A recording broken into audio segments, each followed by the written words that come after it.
Hello. Today we're going to look at laryngeal airways. We're going to look at a couple of ways of making sure we've got correct placement, as well as methods of securing the airway to ensure that it stays in place. So we've chosen our airway, and in this instance we're using the King airway. We've sized it, checked it, inserted it, inflated it to the correct amount, and we're pretty happy with our placement, but we still need to perform a couple of basic checks to raise our confidence. If the casualty is breathing spontaneously, we want to hear clear breath sounds coming through. If we've got a stethoscope, we can listen for equal and bilateral chest sounds. We want to see the chest rise and fall. We don't want to see gastric distension.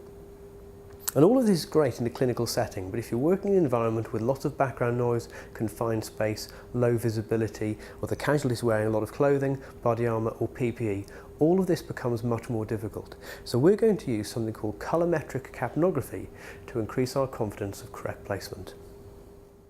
We use Colourmetric Capnography to ensure correct airway placement. Capnography is a posh word for the detection of carbon dioxide.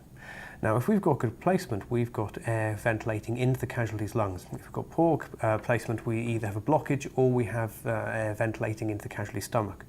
Now, as long as it's going into the casualty's lungs, the casualty is going to exhale carbon dioxide. Now, whether we're giving the casualty 100% oxygen or 21% oxygen, a healthy casualty will exhale about 5% CO2. Now, this doesn't sound like much, but in the atmosphere there's approximately 0.05% CO2. So capnography has to find 100 times what it would expect to find in the atmosphere. Now, colourmetric capnography is a really good method to use. It's small, it's cheap, it's reliable. It's not affected by difficult lighting, bulky clothing, body armour, PPE, background noise, or any other distractions that we might have that we might face with using traditional techniques. It's a small plastic single-use box that goes on the end of the airway. Now, fresh out of the packet, the capnography device is purple for this particular brand. In the presence of CO2, it's going to change colour. So we have a look here, we've got a nice purple colour. As soon as the casualty starts exhaling through the device, just a small breath will reveal the detection of 5% CO2 or somewhere in between. So with the colourmetric capnography device in place, we can be confident that we've got returning carbon dioxide and successful placement of the airway. Just because it's in place now doesn't mean to say it'll stay in place. Movement of the operator, passing the bag valve mask from one operator to another, running alongside a casualty being stretchered, or being in the back of a vehicle is all going to cause movement on this tube. What we don't want to happen is to dislodge this tube and not notice, so we need to secure it in place. If we've got a dedicated device, we can use something like the Thomas E.T. tube holder, which goes behind the casualty's neck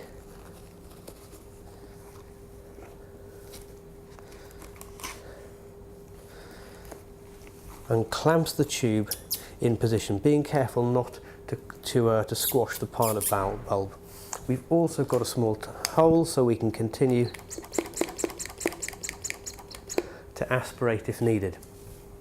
If you've got a suction device, that's great. If you don't, you might be able to improvise something using a large volume syringe with a lure lock attachment and an 8mm nasal airway.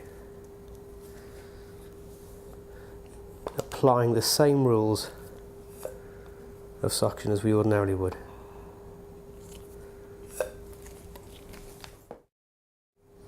If we don't have a dedicated device, we're going to have to improvise.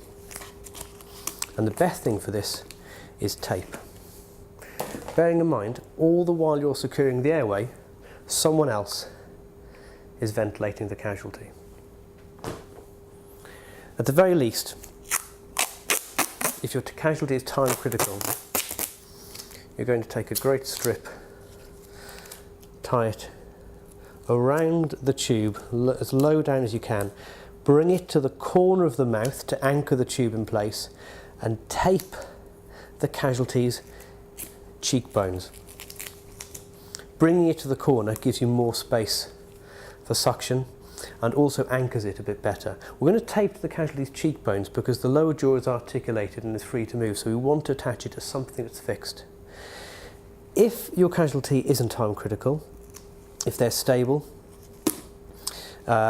or if you've got difficulty getting this to adhere because the casualty's sweating or they've got grease or contaminant on their skin, we need to perform something a bit more industrial, but it takes time to prepare. So firstly, I'm going to show you how to prepare the tape.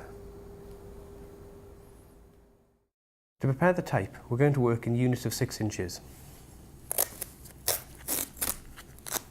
I'll take the first 6 inches and stick it to my glove. I'll fold a tab on the remainder of the tape, and this will come in useful later on.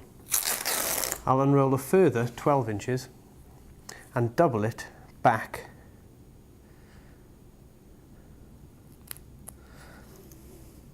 on itself, leaving the tab free. The original 6-inch strip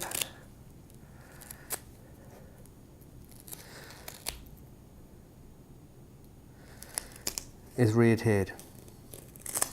This section here is going to pass behind the casualty's neck.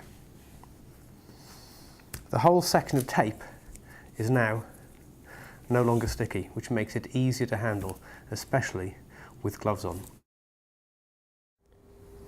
So I've prepared the tape. I can now pass the tape easily underneath the casualty's neck. I'm going to position the tape so the first section that we took off and re-adhered to the tape is going to go on the back of the casualty's neck. I'm going to apply some tape and secure it to the casualty's chin just in the short first instance to temporarily keep it out of the way. If I find the tab I originally folded over, I can now separate this strip. I'm going to split the tab and tear it down the middle to approximately the corner of the mouth. I want the lower part to go across the casualty's top lip and round to their cheek. The top strip is going to go around the tube. I want to pull the tube to the corner of the mouth again so it's anchored better, and I'm going to wrap it around a couple of times. You don't need to use all the tape, so I'll wrap it around a couple of times and then tear off what isn't needed and fold over a little tab that's going to make it easier for someone to remove.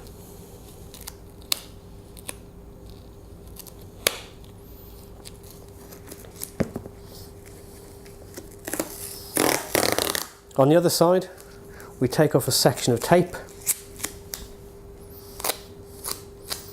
We split it and fold over tabs. I separate it again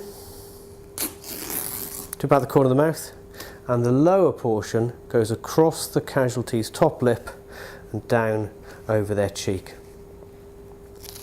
This is going to go over the top lip and around the tube, this time pulling opposing tension on it to keep it fixed.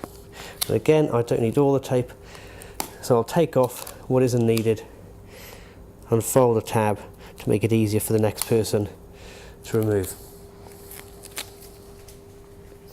So now we've got an airway that's not just in place, and we know it's in place, but it's going to stay there for the duration. Thanks for watching.